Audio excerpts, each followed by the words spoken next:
Okay, we're back on air.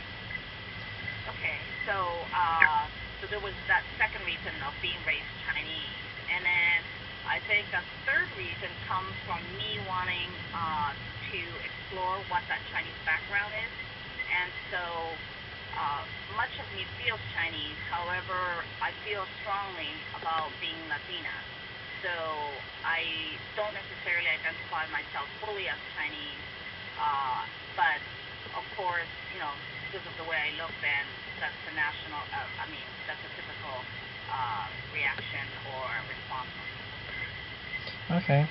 So before I hit the big final question, on a side note, what's your favorite? I'm assuming you've had a lot of like Chinese, Latin dishes and everything like that. Is there one in particular that kind of has like the best of both worlds that is one of your favorites, or the off the top of your head you could think about?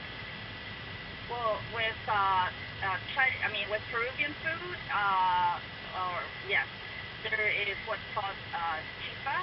Okay, so chifa can be a Chinese restaurant, and when you go to that Chinese restaurant, then there will be some kind of Peruvian influences there. And then when you say to people that you want to go to a chifa, you're not just talking about the restaurant, but you also are talking about the food.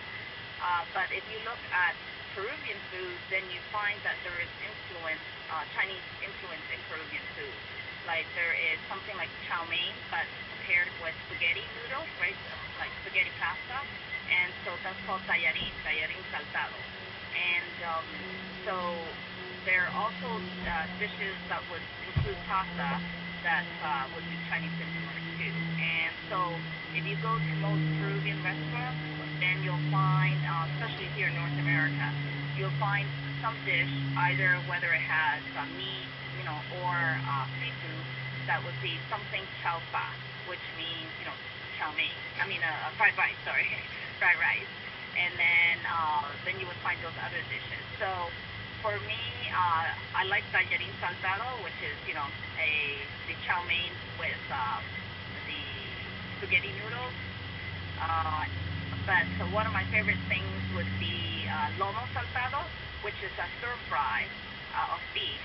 But it's stir fry with beef with Spanish red onions and tomatoes, and then it's served with over French fries and rice on the side. Hmm. So lomo saltado is actually one of my favorite dishes. That would be a Peruvian dish, but with Chinese influence. Okay.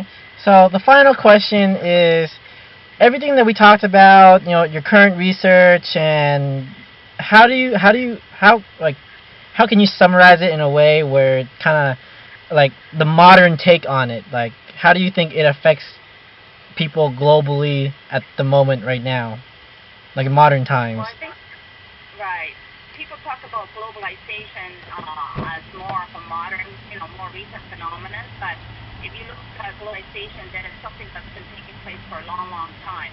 Uh, People, once they were able to build transportation systems, they've been traveling and trying to discover new areas of the world, as well as being able to enter into trade. And so there have been economic relationships as well as social relationships. So I think that this is just an ongoing process, and it's been heightened because we have a name for it, and also the communication media, and it's allowed us to be able to learn more about it and to be able to talk about it and focus on it. And so, how does it impact us? I think that it impacts us in terms of the diversity that's creating around the world, and how do we respond to it.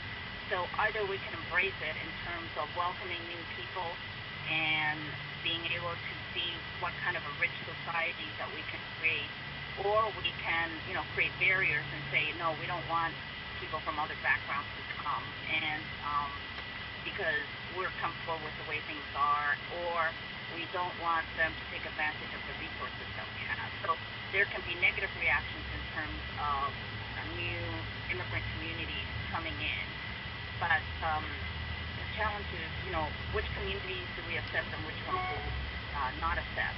For example, if we have Jet Li or one of the famous actors come and wanting to come to the United States, then we say, oh yes, of course, right? Let's welcome arms because they have something that we're interested in them offering to us. However, or if there is cheap labor to be had, then of course. But if they're going to come here and then compete with us, then maybe not.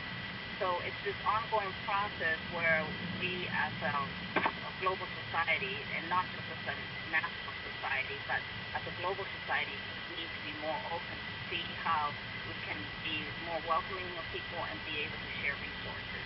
I think if we just create a fence around us and say our resources are only for ourselves, then that doesn't necessarily enrich the world, because there are things that we can't provide for ourselves that we need to rely on others. And so I see this happening all over the world.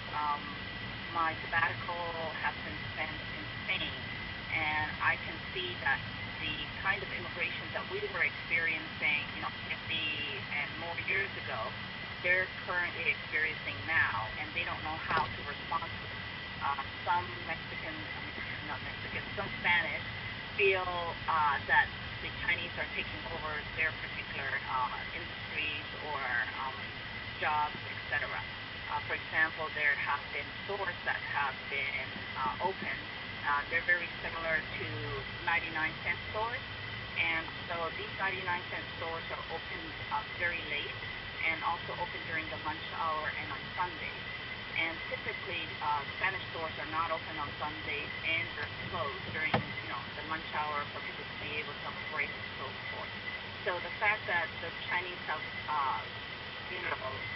created longer hours and extend their hours into Sundays, that creates the competition. And so there is this backlash in terms of, the Chinese not having practices that are, I guess, that they feel are competitive and the right way with the Spanish people. However, that doesn't stop the Spanish from actually going there and shopping, because those products are cheaper and they are available during Sundays when people are free. And instead of going and doing some family activity, they wouldn't mind being able to stop somewhere and buying a gift on their way to a family birthday party or some other family occasion. So I think that globalization and the immigration that we've been experiencing recently is just a more heightened experience of what we have experienced in the past. And with modern transportation systems, it's easier for people to be able to travel, so they're able to reach other parts of the world that they may not have reached before.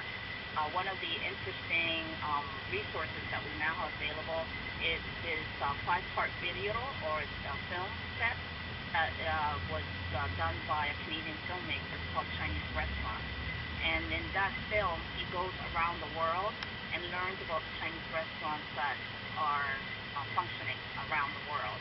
And so through looking at the Chinese experience through that particular lens, he's able to capture not only the Chinese culinary experiences and offerings that are made available worldwide, but he can also see the immigration pattern and the experiences that people have had in different parts of the world.